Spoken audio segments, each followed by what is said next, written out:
Marcus had been gone for exactly 2 weeks, 14 days of sunshine, beach walks, and zero stress. His phone had stayed in his hotel room most of the time. He'd eaten good food, read 3 books, and finally felt relaxed for the first time in months. Now, as his taxi rolled through the familiar streets of Riverside Hills, Marcus felt ready to get back to normal life, back to his small apartment, his quiet routines, and most importantly back to checking on his land. His land, 2 beautiful acres sitting at the edge of the community, waiting patiently for the cabin he'd been planning for 5 years. In just 3 months, construction was supposed to begin. His retirement dream was finally becoming real. The taxi slowed as they approached the main entrance gate. Marcus leaned forward, pulling out his wallet to grab his access card. But as they got closer, he noticed something odd. The security guard booth was empty. Usually, old Mr. Peterson sat there, waving at everyone who drove through. But today, the booth stood dark and silent. "Gates open," the taxi driver said, driving straight through without stopping. Marcus frowned but said nothing. Maybe Mr. Peterson was on a break. They drove deeper into the community, past the identical townhouses with their perfect lawns and matching mailboxes, past the playground where kids were screaming and laughing, past the community pool that Marcus had never once used. Finally, they turned onto Riverside Lane, the quiet street that led to the back section, where the empty lots were, where his lot was. "Just up here on the right," Marcus told the driver. The empty lot with the wooden survey stakes. But as they rounded the curve, Marcus saw people standing at the entrance to his property. 4 people, standing in a line, like they'd been waiting. Marcus recognized them immediately, and his stomach tightened. Mrs. Patricia Moore, the HOA president. A woman in her 60s with silver hair, always pulled back tight, wearing her usual pearl necklace and cold smile. Mr. Dennis Walsh, the treasurer. Short, round, always sweating even in winter. And 2 board members Marcus had seen at community meetings but never spoke to. They stood with their arms crossed, looking important. "Stop here," Marcus said quietly. The taxi pulled over about 20 feet away from the group. Marcus paid the driver, grabbed his small suitcase, and stepped out slowly. The afternoon sun felt hot on his shoulders. Everything seemed too quiet, too still. The 4 HOA members watched him approach. None of them moved. None of them smiled. Well, that wasn't exactly true. Mrs. Moore was smiling. But it wasn't a friendly smile. It was the kind of smile people make when they know something you don't. When they're holding a secret that's going to hurt. Marcus walked closer, rolling his suitcase behind him. The wheels made a soft crunching sound on the gravel. "Hello, Mrs. Moore," Marcus said politely. "Mr. Walsh, I just got back from—" "You're back early," Mrs. Moore interrupted. Her voice was smooth, practiced, like she'd been rehearsing this moment. Marcus stopped walking. "Early? I've been gone exactly 2 weeks. That's what I planned." Mrs. Moore tilted her head slightly. "We thought you'd be gone longer." Something cold crawled down Marcus's spine, the way she said it. Like they'd been counting on him staying away. Marcus looked past them toward his land. His beautiful, empty land where his cabin was supposed to go. Except it didn't look empty anymore. The ground was torn up, marked with deep tire tracks. His survey stakes, the wooden posts he'd carefully placed to mark the property corners, were gone. Every single one. And right in the middle of his lot stood a large construction sign Marcus had never seen before. His mouth went dry. "What?" Marcus's voice came out scratchy. He cleared his throat and tried again. "What happened to my land?" The 4 HOA members exchanged glances. Mr. Walsh was sweating more than usual. One of the board members, a tall man with glasses, looked down at his shoes, but Mrs. Moore kept smiling. "Well, Marcus," she said slowly, like she was talking to a child. "We had a situation while you were away. A financial situation. The HOA has been facing some difficulties." "What kind of difficulties?" "Debt," Mr. Walsh said quickly, wiping his forehead with a handkerchief. "Lots of debt, legal fees, unpaid taxes, some unfortunate investments that didn't pan out. We needed money fast," Mrs. Moore cut in. "And you weren't around to discuss options. So the board had to make an executive decision." Marcus's heart started beating faster. "What decision?" Mrs. Moore's smile grew wider. "We sold it." For a moment, Marcus couldn't breathe. The world seemed to tilt slightly. "You? What?" "Your land," she said simply, gesturing toward the torn-up lot behind her. "We sold it. Last week. Got a very good price, actually. The buyer paid cash, which really helped with our debt crisis." Marcus stared at her. Then at Mr. Walsh. Then at the other 2 board members who still wouldn't look him in the eye. "You sold my land," Marcus repeated slowly. "My land. Without asking me." "Well, you weren't available, Mrs. Moore said, shrugging slightly. "We tried calling, but your phone kept going to voicemail." And the HOA bylaws do give us certain rights in emergency financial situations. That's not how property law works, Marcus said, his voice getting louder. You can't just sell someone's land because they didn't answer their phone.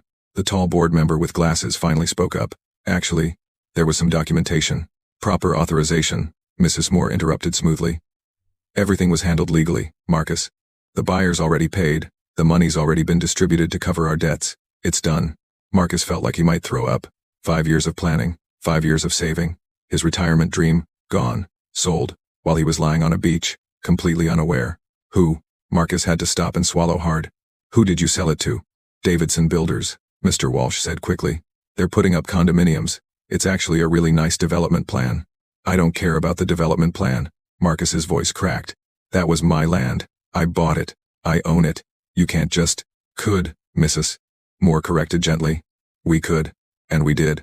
They were all watching him now.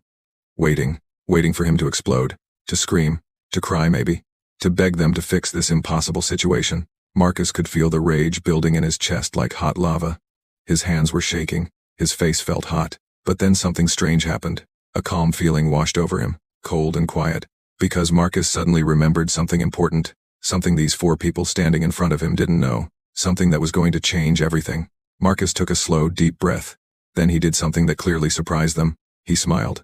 Not a big smile, just a small, quiet one. Mrs. Moore's confident expression flickered for just a second. What's funny?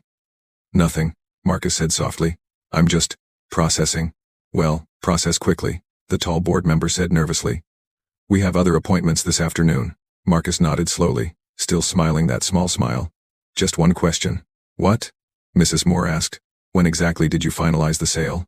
Last Thursday, Mr. Walsh said proudly, puffing out his chest a little. Cash payment cleared Friday morning. Saved the HOA from bankruptcy. Actually, we should really be thanking. Last Thursday, Marcus repeated quietly. You finalized the sale last Thursday. That's what I said. Marcus's smile grew just a little bit wider. Interesting. Mrs. Moore's eyes narrowed. Why is that interesting? But Marcus didn't answer. He just stood there, looking at his torn-up land, at the construction sign, at the 4 people who thought they'd gotten away with something terrible, and he kept smiling. Mrs. Moore took a step closer to Marcus, her pearl necklace catching the sunlight. Why are you smiling? Marcus shook his head slightly. No reason. Just tired from traveling, I guess. That wasn't true, of course. Marcus was smiling because his mind had just jumped back 6 months to when all of this really started. 6 months ago, when he first realized the HOA wasn't just incompetent, they were dangerous. It had been a Tuesday evening when Marcus first attended the emergency HOA meeting. The community center was packed with worried homeowners, all crammed into uncomfortable plastic chairs. The air conditioning wasn't working properly, and everyone was sweating and fanning themselves with the meeting agendas. Mrs. Moore stood at the front of the room behind a small podium, looking serious. Thank you all for coming on such short notice, she began. I won't waste your time. Our HOA is in serious financial trouble. Whispers rippled through the crowd. Mr. Walsh stepped forward, holding a thick folder of papers. We've accumulated significant debt over the past 2 years. Legal fees from the lawsuit with the previous landscaping company, unpaid property taxes, some unfortunate investments that didn't work out as planned. How much debt? Someone called out from the back. Mrs. Moore and Mr. Walsh exchanged glances. $214,000, Mrs. Moore said quietly. The room erupted. People started shouting questions all at once. How did this happen? Where did all our HOA fees go? Who approved these investments? Mrs. Moore raised her hands for silence. We're working on a full accounting report. But right now, we need solutions. The board is proposing a special emergency assessment.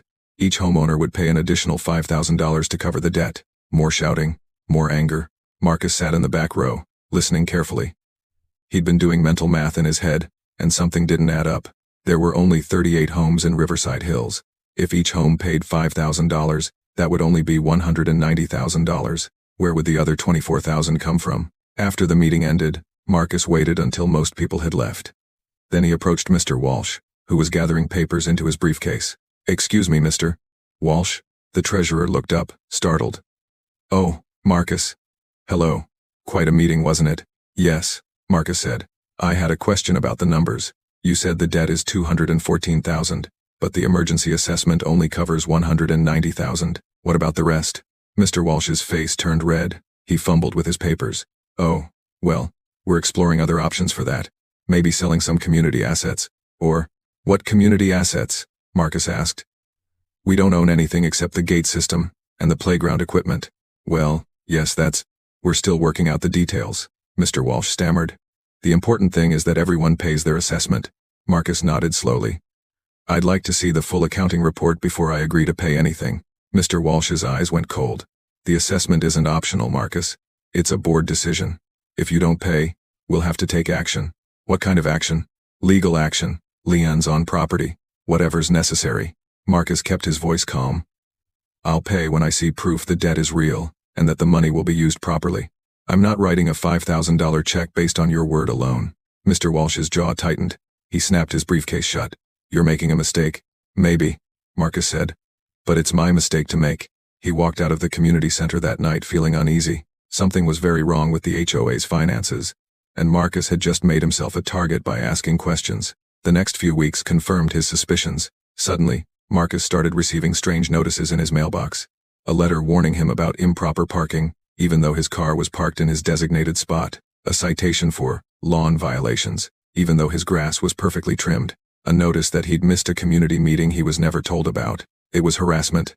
Petty, obvious harassment, but Marcus didn't complain. He just documented everything. He took photos, saved every letter, and noted every date. Then things got more serious. One afternoon, Marcus decided to check his property records at the county office. He did this once a year, just to make sure everything was in order with his land title.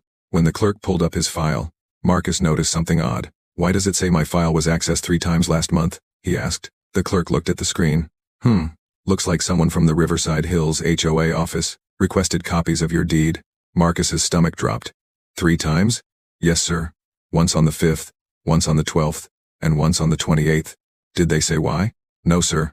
They just showed HOA credentials and said they needed verification of property ownership for community records. Marcus thanked the clerk and left quickly. Why would the HOA need to access his property deed 3 times in 1 month? That made no sense. Unless they were planning something. That night, Marcus couldn't sleep. He lay in bed, staring at the ceiling, his mind racing. The HOA was desperate for money. They'd threatened legal action when he refused to pay the assessment. And now they were accessing his property records repeatedly. What were they planning? Marcus got up and made coffee at 2 in the morning. He sat at his kitchen table with his laptop, searching through HOA bylaws and property law. That's when he found it. A tiny clause buried in the HOA bylaws, written in confusing legal language. It said that in extreme financial emergencies, the board could place liens on properties owned by non-compliant members. Marcus read it 3 times to make sure he understood. They could put a lien on his land if he didn't pay the assessment. But could they actually sell the land? That seemed impossible. You couldn't just sell someone's property without their permission, could you? Marcus spent the rest of the night researching. What he found made his blood run cold. In rare cases, very rare cases, HOAs had been able to force property sales if the owner owed enough in fees and assessments. It required court approval, legal notices, and a long process. But it was possible. Marcus sat back in his chair as the sun started rising outside his window. The HOA wasn't just harassing him. They were building a case to take his land. 2 months later, Marcus started receiving letters he hadn't asked for. The first one came on a Wednesday. It was from a law firm he'd never heard of, addressed to him but delivered to his apartment mailbox with no return address on the envelope. Inside was a legal document titled, Notice of Power of Attorney. Marcus read it carefully. According to this letter, he had apparently signed over power of attorney to Mrs. Patricia Moore, giving her the right to make decisions about his property if he became unavailable or unresponsive. The signature at the bottom looked like his, but Marcus had never signed this document, never even seen it before. His hands started shaking as he stared at the forged signature. They were building a paper trail, creating fake documents to make it look like he'd given them permission to act on his behalf. Marcus didn't call the law firm, didn't confront Mrs. Moore, didn't report the forgery to the police. Instead, he did something smarter. He started watching them. Marcus became a ghost. That's the only way to describe it. He stopped going to HOA meetings, stopped asking questions, stopped making trouble. To Mrs. Moore and the board, it looked like he'd given up, like he'd accepted that they were in charge and there was nothing he could do about it. But Marcus hadn't given up. He was learning. Every Tuesday evening, the HOA board held private meetings in Mrs. Moore's townhouse. They thought these meetings were secret, but Marcus had discovered something interesting. Mrs. Moore's townhouse shared a thin wall with the unit next door, which happened to be owned by an elderly man named Mr. Patterson who was almost completely deaf and went to bed at 7 o'clock every night. Marcus had become friendly with Mr. Patterson over the past month. He'd helped the old man carry groceries, fixed his leaky faucet, and even cooked him dinner a few times. So when Marcus asked if he could borrow Mr. Patterson's spare key to water his plants while he visited his daughter for a week, the old man had agreed immediately. "You're a good neighbor, Marcus," Mr. Patterson had said, handing over the key. "Not many young people take time for us old folks anymore." Marcus had felt guilty about the lie. But he needed to know what the board was planning. The first Tuesday after Mr. Patterson left town, Marcus let himself into the old man's townhouse at exactly 7:30 in the evening. The place smelled like old books and lemon cleaning spray. Marcus moved quietly through the dark rooms until he reached the wall that connected to Mrs. Moore's unit. He could hear voices, muffled, but clear enough. Marcus pressed a glass cup against the wall, an old trick he'd seen in a movie once. It actually worked. The voices became clearer. "Can't keep waiting," a man's voice was saying. Marcus recognized it as Mr. Walsh, the treasurer. "We need that money now. The IRS is sending another notice next week." "I know, Dennis," Mrs. Moore replied, sounding tired. "But we have to be careful. If we move too fast, someone might notice." "Who's going to notice?" Another voice, the tall board member with glasses. "Chen doesn't come to meetings anymore. He's basically disappeared." "Exactly," Mrs. Moore said. "Which makes this the perfect time. While he's quiet and not paying attention." Marcus's heart started beating faster. "So we're really doing this?" Mr. Walsh asked. "Selling his land?" "We don't have a choice," Mrs. Moore said firmly. "It's the only asset available. 2 acres, prime location, worth at least $200,000, maybe more. But the legality," the tall board member started. "Is handled," Mrs. Moore interrupted. "I have the power of attorney documents. His signature is on file. If anyone asks, we'll say he gave permission before he became unresponsive." Laughter. Cold, cruel laughter. "Unresponsive," Mr. Walsh repeated, chuckling. "That's one way to put it. The developer I contacted is very interested," Mrs. Moore continued. "He's willing to pay cash, no questions asked. We can have this done in a month if we move quickly." "What if Chen finds out?" the tall board member asked nervously. Silence for a moment, then Mrs. Moore spoke, her voice hard as ice. "He won't. And even if he does, what's he going to do about it? Sue us? With what money? By the time he figures out what happened, the sale will be final, and the money will be gone. Spent on legitimate HOA debts. No court will side with him over the entire community." More agreement from the others. Marcus stood frozen against the wall, the glass cup still pressed to his ear. They were really going to do it. They were going to steal his land. Over the next 3 weeks, Marcus attended every secret meeting through Mr. Patterson's wall. He learned everything. The developer's name was Richard Davidson, owner of Davidson Builders. He'd agreed to pay $220,000 for Marcus's land, enough to cover the HOA debt and leave a little extra for administrative fees. The sale was scheduled to happen in exactly 4 weeks.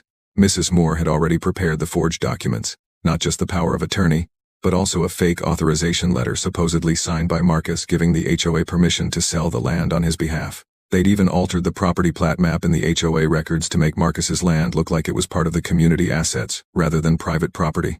It was fraud.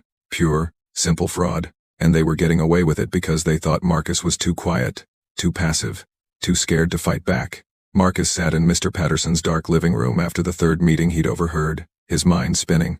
He could go to the police right now, show them what he'd learned, get the board arrested, but something held him back. If he went to the police now, Mrs. Moore would just claim it was all a misunderstanding. She'd destroy the forged documents, the developer would disappear, the other board members would lie and say they knew nothing about it.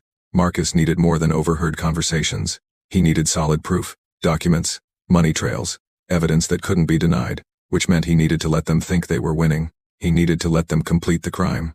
That night, Marcus made a decision that would change everything. He called his lawyer, a sharp woman named Rebecca Chen, no relation, who'd helped him buy his land 5 years ago. "Rebecca, I need your help with something unusual," Marcus said. "How unusual?" she asked. "Very unusual. And completely confidential." They met the next morning at a coffee shop far from Riverside Hills. Marcus explained everything. The HOA debt, the harassment, the forged documents, the secret meetings, the planned sale. Rebecca listened without interrupting, her face growing more serious with each detail. When Marcus finished, she leaned back in her chair and whistled softly. "That's not just fraud, Marcus. That's conspiracy, forgery, theft. We're talking serious criminal charges." "I know," Marcus said. "But I need to catch them in the act. I need proof they can't deny." "What are you thinking?" Marcus pulled out a folder he'd been working on for days. Inside were property maps, legal documents, and a plan that had kept him awake for 3 straight nights. "I'm thinking we give them exactly what they want," Marcus said quietly. "We let them sell my land." Rebecca frowned. I don't understand. They think they're selling my 2 acres on Riverside Lane, right? The empty lot where I'm planning to build my cabin? Right. What if that's not actually my land anymore? Rebecca's eyes widened as she understood. A property transfer. Exactly, Marcus said, spreading out the maps on the table. Look at this. My land is officially registered as Lot 47, Riverside Lane. But 6 months ago, when they started harassing me, I bought the empty lot right next to mine through a shell company. Lot 48. He pointed to the map. Both lots are identical, same size, same shape, same location on the street. The only difference is the legal description buried in the county records. So you want to transfer your real deed? Rebecca said slowly, thinking it through. To Lot 48, Marcus finished. Which I already own through my company anyway. Then I create a new deed, for Lot 47, the lot number the HOA has been researching, and make it look like I still own it, but legally, that deed will be worthless. A ghost title. When they sell Lot 47, they'll be selling property that's either already owned by my company or doesn't legally exist in the way they think it does, Marcus said. Either way, the sale will be fraudulent, and I'll have proof of everything. Rebecca was quiet for a long moment, studying the maps. This is brilliant, she finally said, and also completely insane. If you make one mistake, I won't, Marcus said firmly. Can you help me? Rebecca looked at him, really looked at him. Marcus had always been the quiet type, the kind of person who avoided conflict and kept to himself. But sitting across from her now was someone different, someone who'd been pushed too far, someone who'd learned that silence wasn't weakness, it was strategy. Yes, Rebecca said. I can help you. But we need to move fast and be absolutely perfect. One wrong filing, one missed detail, and this whole thing falls apart. Then we'd better get started, Marcus said. Over the next 2 weeks, Marcus and Rebecca worked in complete secrecy. They created a holding company called Riverside Development Trust. Registered in another county, under Marcus's business partner's name, they transferred the real deed for Marcus's land Lot 47 into the trust, making it legally disappear from public records connected to Marcus's personal name. Then they filed a new registration showing that the Riverside Development Trust owned both Lot 47 and Lot 48, the adjoining property. Finally, they created a decoy deed, a fake registration that made it look like Marcus personally still owned Lot 47, complete with the old legal description that the HOA had been researching. This decoy deed was designed to look real enough to fool Mrs. Moore and her board, but it was legally worthless. It referenced property boundaries that didn't match the current county records. It had an outdated plot number. It was a ghost. But unless someone did very deep, very careful research, they'd never notice the problems. The HOA would see what they expected to see. Marcus's land, ready to be sold. Are you sure about this? Rebecca asked as they filed the last document. Once they start the sale process, there's no going back. Marcus thought about the forged signature, the secret meetings, the cruel laughter as they planned to steal his dream. I'm sure, he said.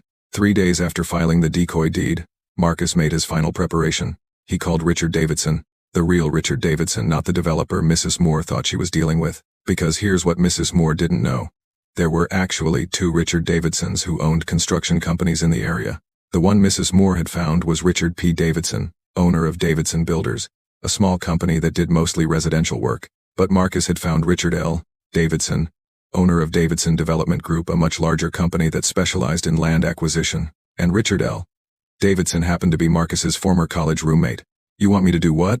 Richard asked, laughing into the phone. Pretend to be interested in buying land from a corrupt HOA, Marcus repeated. Use your company name, meet with them, negotiate a price, and then actually go through with the purchase. Marcus, that's insane. I know. Why would I buy land that you already own?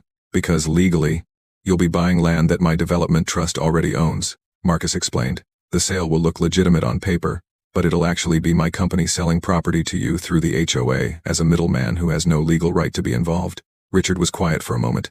So the HOA thinks they're stealing your land and selling it to me. But really, they're just fraudulently moving money around for property they don't own, Marcus finished. And when they accept payment from me, you'll have proof they committed fraud. I'll have proof they forged documents. And they'll have no way to deny it because everything will be documented. More silence on the phone. Then Richard started laughing. Really laughing. Marcus, I've known you for 15 years. You're the quietest, nicest, most peaceful guy I've ever met. I've never even heard you raise your voice. And now you're telling me you've orchestrated this entire elaborate sting operation. They forged my signature, Richard. They're trying to steal my retirement dream. You think I should just let that happen? The laughter stopped. No. Richard said seriously. No. I don't. Tell me what you need me to do. 1 week later, Mrs. Moore received a phone call. Mrs. Moore? This is Richard Davidson, from Davidson Development Group. I heard you might have some prime land available for purchase in Riverside Hills. Marcus wasn't there to see her face, but he could imagine the greedy smile spreading across it. Mr. Davidson. Yes, we do have an opportunity available. 2 acres, excellent location, ready for immediate development. Richard played his part perfectly. He sounded interested but careful. Professional. Exactly like a real developer would sound. They agreed to meet the following Tuesday. Marcus heard about the meeting through Mr. Patterson's wall that evening. He's perfect, Mrs. Moore said excitedly. Big company, lots of money, and he doesn't ask too many questions. He's already run some preliminary surveys and says he's very interested. What about the price? Mr. Walsh asked. He's offering $220,000, cash, closing in 2 weeks. Cheers from the board members. The sound of glasses clinking, they were celebrating. We did it, the tall board member said. We actually did it. Not yet, Mrs. Moore warned. We still need to finalize the paperwork. Make sure all the signatures match. All the documents are in order. If anyone looks too closely, no one will look, Mr. Walsh interrupted. Chen hasn't shown his face in months. For all we know, he doesn't even live here anymore. Good, Mrs. Moore said. Let's keep it that way. The less attention we draw, the better. Marcus pressed the glass harder against the wall, memorizing every word. The next day, Marcus did something he'd been planning for weeks. He booked a 2-week vacation to Florida. He told his boss at work, mentioned it to a few neighbors, and even posted about it on social media, something he rarely did. 2 weeks of sun and relaxation, he wrote. Can't wait to disconnect and recharge. He wanted everyone to know he was leaving. He wanted the HOA to think he was completely unaware of what was happening. Most importantly, he wanted them to feel safe, finishing the sale, while he was gone. Before leaving for the airport, Marcus met with Rebecca one last time. Everything's in place, she said, handing him a thick folder. The trust documents, the property transfers, copies of all the HOA's forged paperwork that we've documented. I've also set up monitoring on the county record system. The moment they file the sale, I'll get an alert.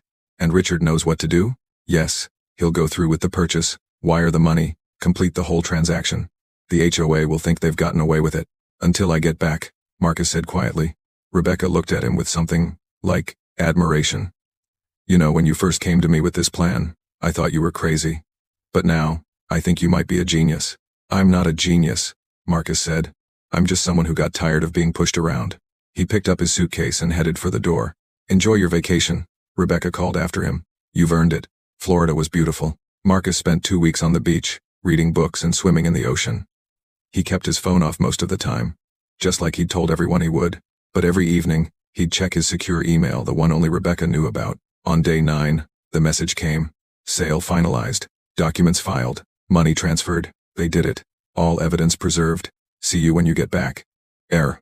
Marcus read the email 3 times, then deleted it. He walked out onto his hotel balcony and looked at the sunset painting the sky orange and pink. Somewhere back home, Mrs. Moore and her board were celebrating, probably having champagne, congratulating themselves on solving their money problems. They thought they'd won. They thought they were safe. They had no idea what was waiting for them. Marcus smiled that same small, quiet smile, and went back inside to pack. It was time to go home. Present day, continued. Standing in front of the HOA board members, Marcus let the memory of the past 6 months wash over him. All the planning, all the careful preparation, all the silent watching and waiting. It had all led to this moment. Mrs. Moore was getting impatient. Marcus, I asked you a question. Why is it interesting that we finalized the sale last Thursday? Marcus looked at each of them in turn. Mrs. Moore with her pearl necklace and cold eyes. Mr. Walsh, sweating and nervous. The 2 board members who'd gone along with everything because they were too scared or too greedy to say no. I need to ask you something, Marcus said calmly. All of you. Did you really think I wouldn't notice? Mrs. Moore's smile faltered slightly. Notice what? The forged power of attorney. The fake signatures. The altered property maps. The secret meetings, every Tuesday night. The color drained from Mr. Walsh's face. I don't know what you're talking about, Mrs. Moore said, but her voice had lost its confidence. Marcus reached into his jacket pocket and pulled out a folded envelope. This is from my lawyer, he said. Rebecca Chen. Maybe you've heard of her? She specializes in property law. Very thorough. Very good at finding irregularities. He held up the envelope but didn't open it yet. Before I left for vacation, Rebecca and I did some research. Want to know what we found? No one answered. Marcus continued, his voice steady and calm. We found that the property you sold last week, Lot 47, Riverside Lane, has a very interesting legal history. See, the deed you accessed from county records, the one you used to authorize the sale, that deed is outdated. It references property boundaries that haven't been accurate for over 2 years. Mrs. Moore's hand went to her throat, touching her pearls nervously. The actual legal ownership of that land, Marcus continued, was transferred into a development trust 26 months ago, a trust that already owned the adjoining lot, which means the property you sold. He paused, letting the silence stretch. Wasn't mine to begin with. That's impossible, Mrs. Moore whispered. Is it? Marcus unfolded the document from the envelope. This is the current deed registration, filed with the county and certified by the Land Registry Office. Lot 47 and Lot 48 are both owned by Riverside Development Trust. Have been for over 2 years. He handed the paper to Mr. Walsh, whose hands were shaking so badly, he could barely hold it. But we checked, Mr. Walsh stammered. The county records showed your name, showed my name on an old filing, Marcus said. One that was superseded by newer documents. If you'd done a proper title search instead of just looking at surface records, you would have found the discrepancy. Any real estate lawyer would have caught it immediately. The tall board member with glasses looked like he might be sick. So, what you're saying is, he started. What I'm saying, Marcus interrupted, his voice harder now, is that you committed fraud. You forged documents claiming I gave you authorization to sell property. You accepted $220,000 for land you had no legal right to sell. And you did it all while I was conveniently out of town. Mrs. Moore's face had gone completely white. You're bluffing. You have to be bluffing. Marcus shook his head slowly. Am I? Let me tell you something else interesting. The developer you sold the land to, Richard Davidson from Davidson Development Group, do you know who he is? Silence. He's my college roommate, Marcus said simply. Has been my friend for 15 years. When I asked him to help me catch you in the act, he agreed immediately. Mr. Walsh made a choking sound. You knew? The whole time? Not the whole time, Marcus admitted. I didn't know you were planning to steal my land until about 6 months ago. That's when I started noticing you accessing my property records at the county office. 3 times in 1 month. Remember? He looked directly at Mrs. Moore. That's when I knew something was wrong. So I started paying attention. This is ridiculous, Mrs. Moore said, but her voice was shaking. You can't prove any of this, can't I? Marcus pulled out his phone. Let me play something for you. He tapped the screen a few times, then held it up. His own voice came from the speaker. But it was a recording one he'd made on his phone while standing in Mr. Patterson's townhouse. Then other voices, familiar voices. Can't keep waiting. We need that money now. The IRS is sending another notice next week. Mrs. Moore's voice. I know, Dennis. But we have to be careful. If we move too fast, someone might notice. Mr. Walsh. Who's going to notice? Chen doesn't come to meetings anymore. He's basically disappeared. Mrs. Moore again. Exactly. Which makes this the perfect time. While he's quiet and not paying attention, Marcus let it play for another 30 seconds, the part where they discussed the sale, the forged documents, the plan to steal his land while he was away. Then he stopped the recording. The 4 board members stood frozen, like statues. I have recordings from 7 different meetings, Marcus said quietly. All of them discussing the fraudulent sale. All of them admitting you forged my signature. All of them proof of conspiracy to commit theft. Where? How did you? Mrs. Moore couldn't finish her sentence. Thin walls, Marcus said with a small shrug. Mr. Patterson's townhouse shares a wall with yours, Mrs. Moore. Nice old man, very trusting. Lets his friends borrow his spare key. The tall board member suddenly turned and started walking toward his car. I wouldn't do that, Marcus called after him. Rebecca, my lawyer, has already filed copies of everything with the district attorney's office. Running away just makes you look more guilty. The man stopped walking but didn't turn around. Marcus looked back at Mrs. Moore. You said the sale was finalized last Thursday, right? Money transferred on Friday? She didn't answer. Here's what I don't think you understand, Marcus continued. When you accepted money from Richard for that land, you committed wire fraud. That's a federal crime. When you forged my signature on the power of attorney, that's forgery, another crime. When you conspired together to do all of this, that's conspiracy. And when you used your positions on the HOA board to do it, that's abuse of authority. Mr. Walsh sat down heavily on the ground, like his legs couldn't hold him anymore. We just needed the money, he said weakly. The HOA was going to go bankrupt. We were trying to save it. By stealing from one of your own homeowners? Marcus asked. By forging documents and selling property that wasn't yours? That's not saving anything, Mr. Walsh. That's just being a criminal. What do you want? Mrs. Moore asked suddenly. Her voice had changed, less confident, more desperate. Money? We can pay you back. We can reverse the sale. Just tell us what you want. Marcus looked at her for a long moment. What I want, he said slowly, is for you to understand something. 6 months ago, when this started, I would have been happy to just pay the assessment. $5,000, that's annoying, but I could afford it. If you'd been honest with me, if you'd shown me real accounting records, if you'd asked nicely, I probably would have helped. He took a step closer, but you didn't do that. You harassed me. You accessed my private property records without permission. You forged my signature. You planned to steal my land, my retirement dream, while I was on vacation. You laughed about it. You thought I was too quiet, too weak, too stupid to fight back. His voice got quieter, but somehow more intense.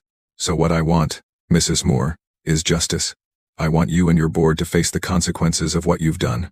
I want other HOAs to hear about this and think twice before they try to abuse their power. And I want my land, my real land, left alone so I can build my cabin in peace. Mrs. Moore's eyes filled with tears. You're going to send us to jail? No, Marcus said. I'm not going to send you to jail. You sent yourselves to jail the moment you decided to commit fraud. A black car pulled up to the entrance of the property. Marcus had been expecting it. Rebecca Chen stepped out, carrying a briefcase. Behind her car, a police vehicle arrived, followed by another unmarked sedan. Perfect timing, Marcus said. Rebecca walked over, nodding at the HOA board members. Mrs. Moore, Mr. Walsh. Gentlemen, I'm Rebecca Chen, Mr. Marcus's attorney. I believe we have some things to discuss. She opened her briefcase and pulled out a thick folder. Inside here, you'll find copies of all the evidence we've gathered over the past 6 months. Forged documents with your signatures, audio recordings of your conspiracy meetings, financial records showing the fraudulent transfer of funds, county records proving the land you sold was not Mr. Marcus's personal property, and witness statements from the developer who participated in the transaction. 2 police officers approached. One of them, a serious-looking woman with sergeant stripes, looked at Rebecca. Are these the individuals? She asked. Yes, Sergeant Williams, Rebecca confirmed. Patricia Moore, Dennis Walsh, and the other 2 board members whose names are in the file. Sergeant Williams looked at the HOA board. You have the right to remain silent. Anything you say can and will be used against you in a court of law. As she read them their rights, Mr. Walsh started crying. The tall board member stood completely still, like he was in shock. The 4th board member, a woman Marcus barely knew, kept saying, I didn't know it was illegal, over and over again. But Mrs. Moore just stared at Marcus with pure hatred in her eyes. You destroyed us, she hissed. Over a piece of empty land. Was it worth it? Marcus looked at her calmly. You destroyed yourselves. I just made sure there was evidence. You planned this whole thing, she said, her voice rising. You tricked us. You set us up. No, Marcus corrected. You planned to steal my land. You forged my signature. You committed fraud. All I did was protect myself and make sure you couldn't get away with it. Mrs. Moore, Sergeant Williams said firmly. Please come with us. As they led her away in handcuffs, Mrs. Moore turned back one last time. I hope you enjoy your cabin, she spat. I hope every time you sit on that land, you remember that you ruined 4 people's lives. Marcus didn't flinch. I'll remember that 4 people tried to ruin mine, and failed. After the police cars drove away with the board members, Marcus stood alone with Rebecca at the edge of his property. Not this property, the torn-up lot with the construction sign. His real property, Lot 48. The adjoining parcel that looked identical, but was legally separate. Come on, Rebecca said. I want to show you something. They walked about 50 feet down the road to where a small dirt path led into the trees. Marcus had walked this path 1,000 times, but when they emerged into the clearing, Marcus stopped and stared. His land, his real land, looked perfect. The survey stakes were exactly where he'd left them. The soil was undisturbed, and in the center of the property, there was something new. A small sign. Marcus walked closer to read it. Future site of Chen Cabin. Construction begins December 2025. Riverside Development Trust. Richard and I put that up this morning, Rebecca said with a smile. Thought you might like it. Marcus felt something tight in his chest loosen. For 6 months, he'd been planning, watching, waiting. He'd recorded secret meetings and filed legal documents, and set elaborate traps. He'd been so focused on stopping the HOA that he'd almost forgotten why he was fighting in the first place. This land. This dream. This quiet place where he wanted to build something peaceful. Thank you, he said quietly. For what? For believing me? For helping me? For not thinking I was crazy when I came to you with this plan? Rebecca laughed. Oh, I definitely thought you were crazy. But I also thought you were right. And honestly, watching you outsmart those corrupt board members was the most fun I've had in years. 3 months later, Marcus sat in a courtroom watching the final pieces fall into place. The trial had been shorter than expected. With all the evidence, Marcus and Rebecca had gathered, the recordings, the forged documents, the financial records, the HOA board members had very little defense. Mrs. Patricia Moore was sentenced to 4 years in federal prison for wire fraud, forgery, and conspiracy. Mr. Dennis Walsh received 3 years for his role in the scheme. The 2 other board members got lighter sentences, 2 years each, because they cooperated with investigators and provided additional evidence about other financial irregularities in the HOA's accounting. But the criminal sentences were only part of the story. The civil lawsuit was even more devastating. The HOA itself as an organization was found liable for the fraudulent actions of its board. The organization was fined $250,000 and ordered to pay Marcus an additional $100,000 in damages for emotional distress and legal fees. Since the HOA had no money left after using the fraudulent sale proceeds to pay their original debts, they had to declare bankruptcy. Riverside Hills HOA was dissolved completely. The day after the trial ended, Marcus received an unexpected visitor. Richard Davidson pulled up to Marcus's apartment in his truck, grinning from ear to ear. "You're not going to believe this," Richard said, waving a folder. "What? Remember how I bought that worthless land from the HOA, Lot 47, the one that legally belonged to your trust anyway?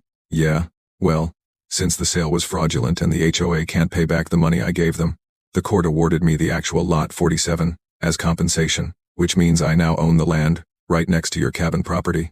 Marcus frowned. "I don't understand. What are you going to do with it?" Richard's grin got bigger. "Nothing. I'm giving it to you. Consider it a gift for being the most entertaining friend I've ever had." Marcus stared at him. "You're giving me 2 more acres of land? For free?" "Well, technically I paid $220,000 for it." Richard laughed. "But yeah, it's yours.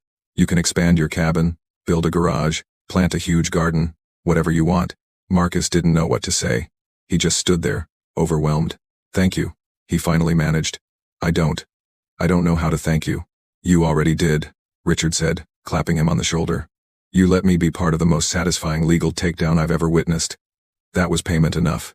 6 months after the trial, Marcus stood in the center of his property, all 4 acres of it now, watching the construction crew work. The foundation was poured. The frame was going up. His cabin was actually becoming real. It was a simple design. 2 bedrooms, 1 bathroom, a big open kitchen, and living room with huge windows facing the woods. A front porch where he could sit and drink coffee in the mornings. Nothing fancy, nothing expensive, just his. Rebecca stopped by one afternoon to check on the progress. "It's looking good," she said, admiring the partially built structure. "It is," Marcus agreed. They stood in comfortable silence for a moment, watching the workers hammer and saw. "Can I ask you something?" Rebecca said. "Sure. Back when this all started, when you first discovered what the HOA was planning, were you scared?" Marcus thought about it. "Yeah, I was terrified. I kept thinking, what if I make a mistake? What if the plan doesn't work? What if they get away with it anyway?" "But you did it anyway." "I had to," Marcus said simply. "Because if I didn't stand up for myself, who would?" The HOA had power, money, authority. All I had was the truth, and a willingness to be patient. Turns out that was enough, Rebecca said with a smile. The following week, Marcus received several letters from other homeowners who'd lived in Riverside Hills. Most of them were thank you notes. Apparently, Marcus wasn't the only person the HOA board had been harassing. There were dozens of homeowners who'd been threatened, fined unfairly, or pressured to pay questionable fees over the years. One letter in particular stood out. It was from an elderly couple who'd been forced to sell their home 2 years earlier because they couldn't afford the emergency assessments the HOA kept demanding. "We always knew something wasn't right," the letter said. "But we were too old and too tired to fight. Thank you for having the courage to do what we couldn't. You saved a lot of people from going through what we went through." Marcus folded the letter carefully and put it in a drawer with the others. He hadn't done this for recognition or thanks. He'd done it because it was right. But knowing he'd helped others, even people he'd never met, made everything worthwhile. 1 year after the confrontation, Marcus's cabin was finished. He threw a small party to celebrate just a few close friends. Rebecca, Richard, and old Mr. Patterson, who'd returned from his daughter's house and was delighted to learn his spare key had been used for such an important purpose. "I always thought those HOA people were too nosy," Mr. Patterson said, munching on a cookie. "Glad someone finally put them in their place." As the sun set, everyone else went home, and Marcus found himself alone on his new front porch. He sat in a wooden rocking chair he'd built himself, looking out at the trees turning gold and orange in the fading light. Somewhere in a federal prison, Mrs. Moore was probably angry, bitter, convinced she was the victim of an unfair system. Somewhere else, the other board members were serving their sentences, maybe regretting their choices, maybe not. Marcus didn't think about them much anymore. He thought about the cabin behind him.